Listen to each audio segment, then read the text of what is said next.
Samantha, 20, working overnight shifts at a Walmart in Jackson, Alabama. It's 10 p.m. to 7 a.m., with barely any customers, just stock work to be done. The store is huge and it's dead quiet. But then, someone walks up to the jeans aisle and asks about pants. He leaves, but there's something off about him. Hours pass and it's like a ghost town. I'm restocking appliances and out of nowhere, I spot him again, watching me from another aisle. He's just standing there. No shopping, no nothing. I can't shake the feeling something's wrong. I move to the dairy cooler, trying to avoid him. But then, I hear the door burst open. It's him. I hide, hoping he won't find me. After what feels like forever, I peek out. And there he is, right in front of me, staring and smiling. I freak out, push a box of eggs at him, and run. I find another worker, Bob, but the man follows. He apologizes, says he's from corporate, checking on me. He orders me to go back to work and just walks off. Later, my manager checks the cameras. Turns out he's been stalking me for hours. I can't go back to night shifts after that. But that's not the end. A few nights later, I'm outside, setting up my new laptop, when the security light flicks on. I go to check, but there's a car parked in front of my house. Someone's inside. I go back in, lock the door, and my mom freaks out when she sees the guy on the porch, the guy from Walmart. He tries to break in, police come fast, find him hiding in my house. They arrest him, but the damage is done. Some people you meet, you just can't trust. I didn't personally know the other employees working that night, but it's not like we'd run into each other in the Giant store anyway. I started my night folding pants in the men's department and generally tidying up. I kept headphones in at night because usually there would be no one to tell me to take them out. A customer came to the jeans section, and at that time, it was around 11:30 p.m., so it wasn't really that weird. People would still come in and close shop until usually around midnight. The customer came up to me and asked if we had any more of the specific pants he found in a different waist size. I apologized and told him only whatever was on the rack. He thanked me and walked away. I made accidental eye contact with him as soon as he stood by the rack putting the jeans back. It was kind of awkward. He walked away and I continued with my work. Some time passed and the store started to look like a ghost town. No one to be seen as far as the eye could see. I think it was like 1 a.m. I had made my way over to the appliances section. I was doing a lot of back and forth work with boxes from the back section, where we kept all the items that were yet to go out. I brought a wagon full of boxes to one of the aisles and started stocking the shelves. Because the shelves were empty though, I was able to see someone through the next aisle over, and they were watching me. Well, only up until he noticed me noticing him. Then he looked away, but his eyes looked really familiar. I stepped closer to get a better view, and I realized it was the same customer from like 2 hours earlier. How in the world could he still be in the store without making it obvious? I took the wagon with me and passed the next aisle over just to get a look and see if the man had any items in his hands. His hands were completely empty. No way could he be shopping for 2 hours and not pick up a single thing. Something wasn't right. I quickly finished up restocking the shelf with coffee machines and other appliances, then brought the empty wagon to the back area. I chilled out in there for a while because, quite frankly, I felt like that guy might have been following or watching me longer than I realized. I played on my phone for a little while in the employee lounge. Then when I figured it was time to get back to work, I decided I would do grocery work instead, just to be in a different part of the store. I went into the dairy cooler and filled a bunch of crates with dairy products like milk and yogurts. This took a lot of time to do because I had to check the dates on the products and such. Over the loud sound of the giant refrigerators keeping the cooler cold, I heard the door to the dairy cooler burst open. There was conveniently a gap in the boxes sitting on one of the pallets that allowed me to peek through it to the door of the cooler, and I kid you not, it was that same customer. I ran to cover under one of the shelves and pushed a big box full of eggs in front of me. I didn't have to worry about making noise because the refrigerators were so loud. For anyone wondering why I decided to hide, well, I already assumed this guy was hanging around the store watching me. Seeing him in the employees only section, never mind that, coming into the dairy cooler, seemingly something bad was definitely about to go down. I hid behind that box with my head down for the longest time, expecting to hear the doors to the cooler open and close eventually. After a while of hiding and not looking, I assumed maybe he left after looking for me.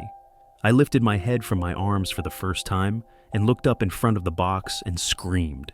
He was right there, smiling at me, standing over the box. But his smile vanished as soon as I started to scream.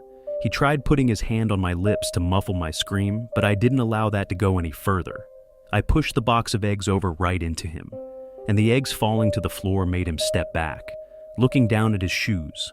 I ran right past him, but he didn't grab me, so I continued to run until I found another stock worker and told him to help me. The employee's name was Bob. I remember from his name tag. Suddenly, the man from the dairy cooler came up to the two of us and apologized, explaining that he was from corporate and was coming to make sure everything was running smoothly. He said he didn't mean to scare me and was simply checking up on me in the dairy cooler to make sure I wasn't slacking off.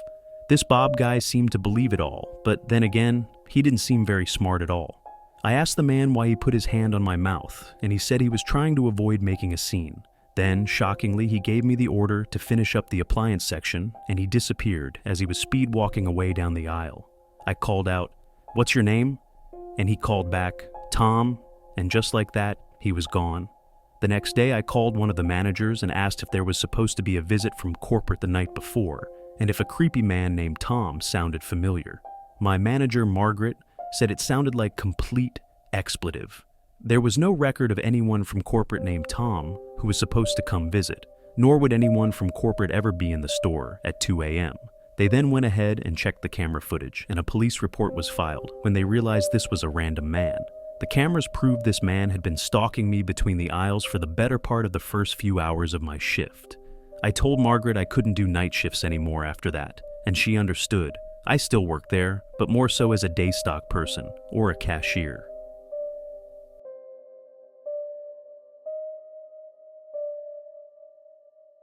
What's one place you can go to and find the weirdest, freakiest creatures in our society? I swear I've never been to a single Walmart where I didn't see at least one eye-catching, strange human being. Strange doesn't even cut it for what I'm about to tell you. It was the Thursday before Black Friday. My Walmart was open extra late. I was in there around 11 o'clock looking for a new laptop, and by chance, I picked up off the shelf the last one that was being promoted for a really good Black Friday deal. As I grabbed it though, some big, revolting, dirty-looking guy came up to me and insisted he needed a laptop very badly. I nervously said, "I'm sorry, it's the last one." Then he got angry at me and started making a bit of a scene. The man clearly wasn't normal, and my heart started racing simply because I don't get put on guard in these kinds of situations a lot. As others looked on at the commotion this big guy was making, I walked away with the laptop box quickly and went straight to a line. He kept yelling at me as I walked away. It was unbelievable. Some other customers in the line even tried to laugh with me and make me feel better, saying the guy was a nut. So I get home, my family is all asleep already. I go outside to sit in the yard by the pool and set up my new laptop. Then the light on the side of the house turned on, the one that turns on due to movement. I went to check the side of the house to make sure no one was there. Would that thing go off once in a while? Yeah, but there's a small patch of woods right next to the house, so animals would often run on the property triggering it. Either way, I'm kind of a big expletive, so I went inside, locked the door, and finished setting up my laptop in the living room. A car alarm suddenly started going off outside. I recognized it to be my Cadillac. I looked out the window to confirm this. I ran to get my keys upstairs, then tried pressing the panic button to turn off the alarm. It didn't work from the inside, so I stepped out to the porch and clicked it off. But then I noticed a car parked in front of our house that wasn't there earlier when I got home. And any cars parked in the street on our block were suspicious enough. We live in a closed-off community, and everyone has huge driveways. I stepped down from the stoop and realized there was someone sitting in that car. I went back inside and locked the door. I went to my mom's room and told her I think someone outside means us harm. My mom and dad have a complicated situation, so my dad doesn't always stay with us. It would have been a different story having my dad there to tell about this. My mom came downstairs with me, noticeably worried based on what I told her. My mom took a look through the peephole in the front door, then gasped and put her hands over her mouth. I looked through it as well and felt ready to throw up when I saw a huge man standing on the other side of the door, on our stoop. I whispered to my mom, "I think that man followed me from Walmart."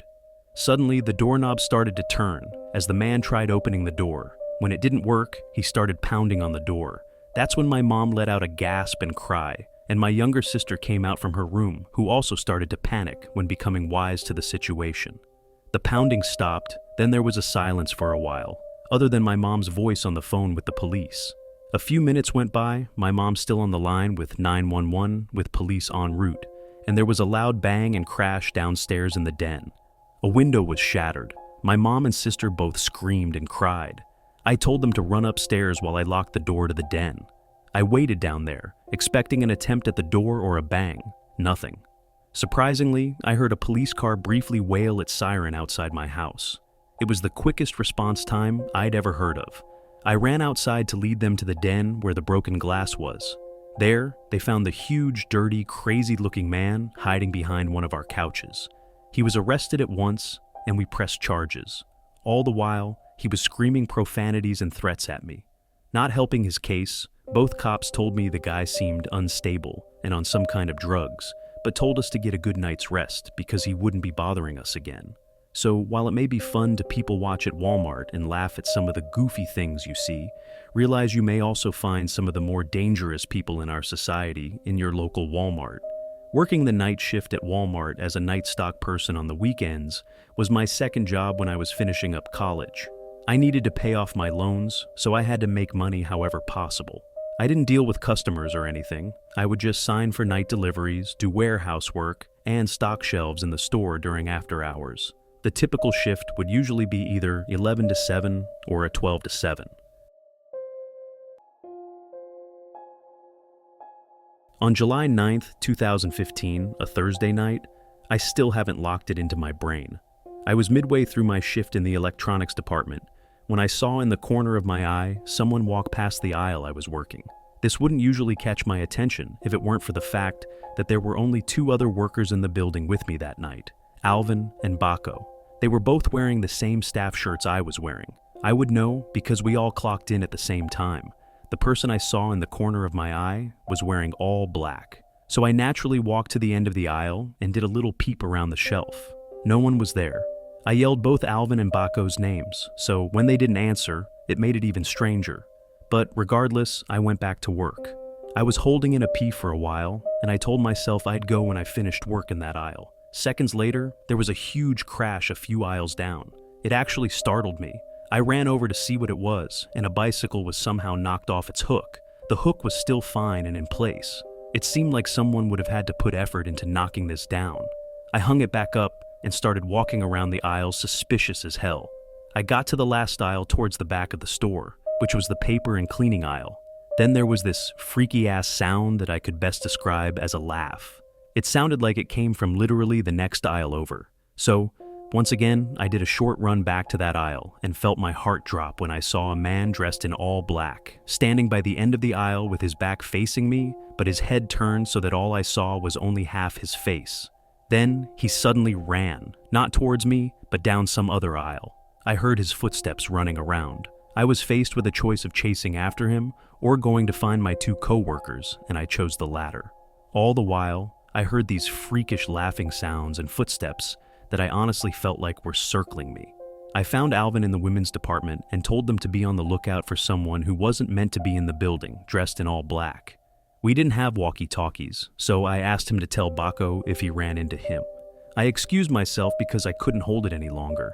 I had to go to the bathroom. I ran to the employees-only bathroom in the warehouse, threw some toilet paper on the seat, and sat down. Yeah, I sit when I pee. The door opened and closed, and with only a few people in the store, I said, "Who's there?" No answer. Then I heard it, the same creepy laugh. Someone's peering through the crack in the door, staring at me. The laugh gets louder, closer. I back up, heart racing, and the door opens. I bolt out of there, running straight to the front of the store. I lock eyes with Alvin and Baco, but they're just standing there doing nothing. I can't breathe from the adrenaline. I call 911. The guy gets caught and arrested. No one really said much after. It was a nightmare.